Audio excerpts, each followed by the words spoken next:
Mellow greetings, everybody. My name is James. I'm from the internet. Today we are going to be talking about holiday stress. Now, Thanksgiving just ended. Thank God.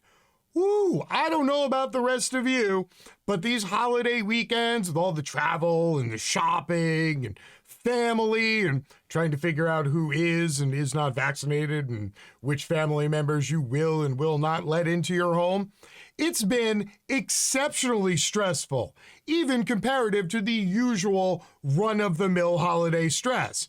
And now, of course, we have the Christmas season coming up. Even more stressful, more travel, more shopping. The kids are off from school for weeks. Well, don't worry, everybody. I've got your back, because instead of bringing you another stressful news story, I don't think a lot of you could really handle any more stress at this point, I have decided today instead to go in the opposite direction and engage one of your favorite kinks. That's right, everybody. It's people quitting their job by text message. Before we start, I would just like to say, you are all welcome. Here we go. So let's kick off today with just a little taste. You know, an amuse-bouche, a single bite, something to whet your palate for the tasty meal to come. Hey, I'm quitting. Oh, how come? I just don't really like you guys anymore. Also, I got a new job. Oh, well, each job requires a 2-week notice. This is extremely unprofessional on your part. Good luck. Yeah, each job requires, shut the fuck up, you're lucky you got a text. Ow. Yeah, everybody, that's how this day is gonna go. Because I promise it's just going to get spicier and kinkier from here. So please, sit back, relax, enjoy, and allow me to be your guide. We have some call-outs for tomorrow. We need you to come in at 9 a.m. Well, I can't. I'm working at my other job until 3 p.m. You know, because this is the United States of America in 2021, where you have to have 2 jobs just to be able to afford things like magic face bones that aren't covered by medical insurance, or food. Well, filling shifts is part of the job, yet you keep rejecting every shift offered. If you want to keep your job here, you'd better get your priorities straight. Oh, really? Please, tell me more about said priorities. You're messaging me after midnight about a shift starting less than 9 hours from now, and I'm scheduled to work at 4 with you anyway. Even if I didn't have another job to be at in 6.5 hours, I don't think it would be unreasonable to say no to this one. Just a brief addendum here. Jake, the manager, Jake ended up working a double the next day. Also, this person never went back to their job because they have another job and were able to find a third job to replace their second job while still keeping their first job, because right now it is a labor market. Labor is in demand. It is a rare and valuable resource. Thus, laborers, members of the working class, now have a certain amount of both freedom and value that they can add to their jobs and prospective employers. They can ask for more. They can demand better. And if they say no, or the management treats them like crap, well then, they can just go leave and get another job. Hello, Sophie just quit, and we're already short-staffed. I hate to be the bearer of bad news, but it looks like I'll need you to come in on Thanksgiving. Well, unfortunately, I'll be out of town visiting family, as I told you in October. You approved my vacation request, and I am unable to change my plans. I'm sorry.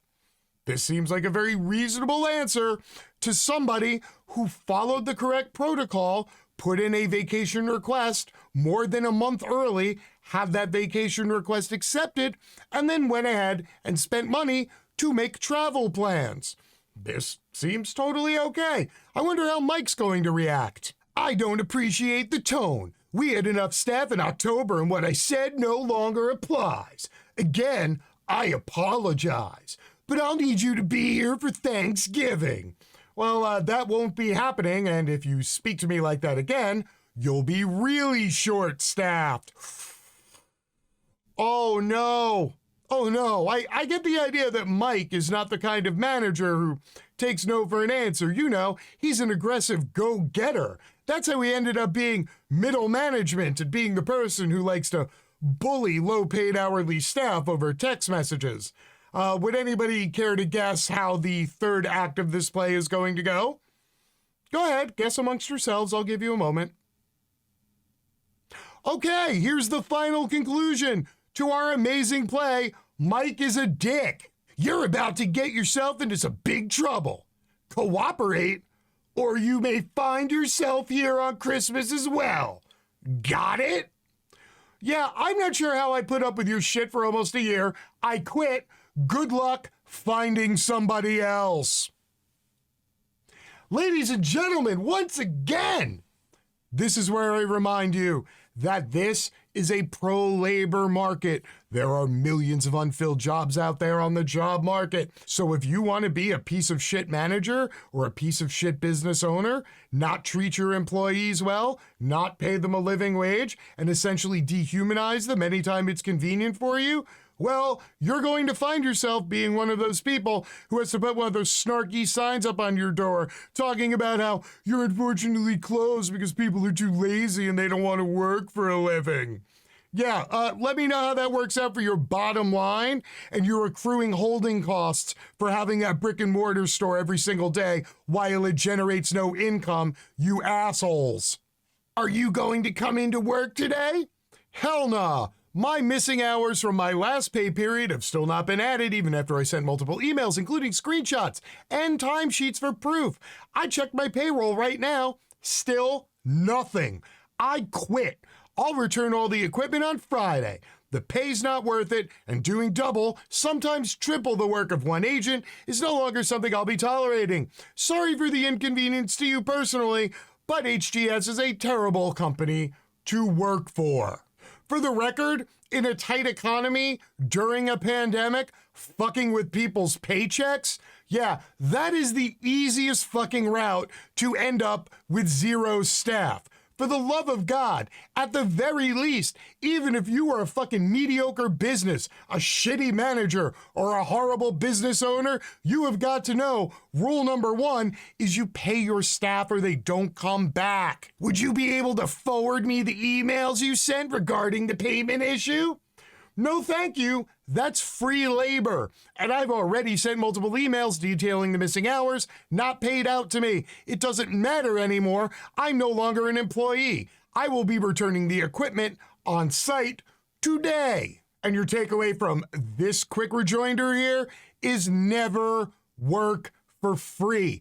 Never work off the clock. For the love of God, when you wake up in the morning and you're getting ready for work and you got to go to the bathroom, you hold that shit in, you wait until you get to work, you clock in, and then you poop on the company's dime. Oh, and for all you snarky assholes out there in the comment sections who are like, none of these posts are real. This is just people texting back and forth to their friends. Yeah, assholes, this is what it looks like when you're a man of your word and you show up that day with all the equipment to drop off because you said you would right after you quit your job over text message. Yo, I need like a cigarette or something. Could you all just excuse me for a minute?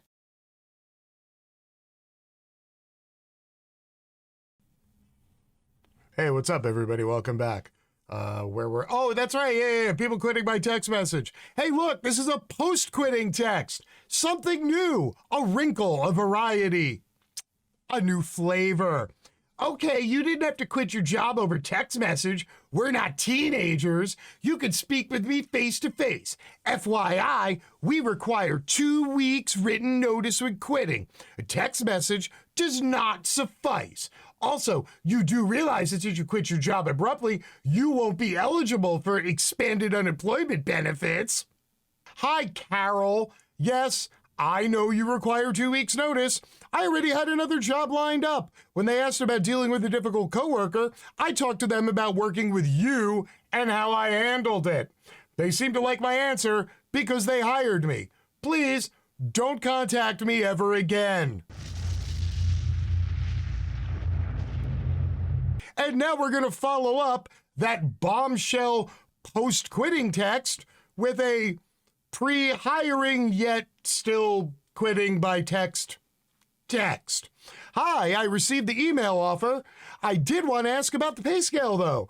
Due to my prior experience in education, I would be asking for $17 to $18 hourly wage. If we could work that out, I'd be happy to accept the offer. Thank you. Unfortunately, $15 an hour is what we can offer now during holiday season. I wish you could consider it, and if not, I wish you good luck. Well, the advertisement for the position said $15 to $18 hourly wage. Well, there's an extra $1 in the weekend. Whenever you schedule to work in the weekend, you make $1 extra Friday and Sunday. And if you work Saturdays, it's an extra $2. What? Hold on. I feel like some beautiful mind shit. Like I gotta fucking put some equations out on the window in front of me where, you know, I can just see them with my mind's eye. Like, oh, you make 18 an hour if you work the Saturday, but, you know, not the Sunday, and the second Thursday, but not after a Tuesday during a lunar eclipse. So I guess we're just gonna have to start you at $15 an hour. How does that work out for you? Are you okay with that? What? Oh, no? Oh, you're not gonna take the job. Cool. And now I would like to show you what employers are trying to do to retain employees so that they don't just keep quitting by text message and then posting them online for me to totally not have an enjoyable, self-indulgent adult experience with. No, this is a new thing they're doing. You're gonna love this one. Write your name here, am committed to a minimum of 6 months employment here. I understand that if I do not stay the minimum amount of time, then I will be charged a fee of $300 to automatically be deducted from my last paycheck. I also agree that after 6 months of employment, if I do need to resign my position, then I will provide a full 2-week notice. If I am not able to provide a 2-week notice, I will be charged a fee of $300 to be automatically deducted from my last paycheck. I also agree that for the first 6 months of employment, that I will not be able to change my schedule. By signing this, I agree to the terms above and understand the penalties. This is a commitment agreement that is attached to a hiring packet for a new employee at an unnamed massage and facial spa somewhere in Lakewood. And now this is the part of the show where I tell you there is no such federal labor requirement that demands that people have to give 2 weeks notice. It is considered a professional courtesy, which is not extended to management or ownership of companies who treat people like shit. You see, to be treated courteously, one must treat somebody else courteously. You see, there's a certain amount of reciprocity there. It's the great social contract. If you treat me like shit, I will treat you like shit. If you treat me poorly as an employer, I am not going to have any respect for my employment contract with you. Also, for the record, if you sign this and then you quit your job and then they try to take money out, you can literally sue the shit out of these people. So please, find this spa, go get a job, quit, and put these fuckers out of business. So what does this mean for you, the average viewer at home, the fellow member of the working class? Well, to start with, it means that you and I share a kink, and the fact that you just sat through this for 15 minutes with me, I feel like we're a lot closer now where, look, we can make eye contact still and it's not weird, so. But more importantly, what does this mean? It means that contrary to popular belief and all the bullshit marketing that's flying around out there, between all of the messaging being put out by the current administration and all the business leaders wanking each other off in fucking articles of Forbes magazine talking about how America's back up and running to full capacity and our economy is fucking star-spangled awesome. Yeah, don't believe the hype, people. Every single month, the working class are quitting their jobs in droves, some to get a better job because that's the way the market is right now, and other people are tapping out because they've come to realize that no matter how hard they work and no matter what they do, they are never going to advance in life because salaries and pay is so fucking low compared to the cost of living that the hole is so deep, there is no chance to dig out of. So for all of you out there who are still grinding away, I highly suggest you blow the dust off your resume, update that motherfucker and go hit the market, because no matter what your job is right now, no matter where you work, I guarantee you there's another shit-eating capitalist out there who's willing to pay you even more than your current shit-eating capitalist boss, because that's what happens in supply and demand. And right now, the demand for labor is at an all-time high. So make sure you price your supply accordingly. Until next time, my name is James. I am from the internet, and I am out. Peace.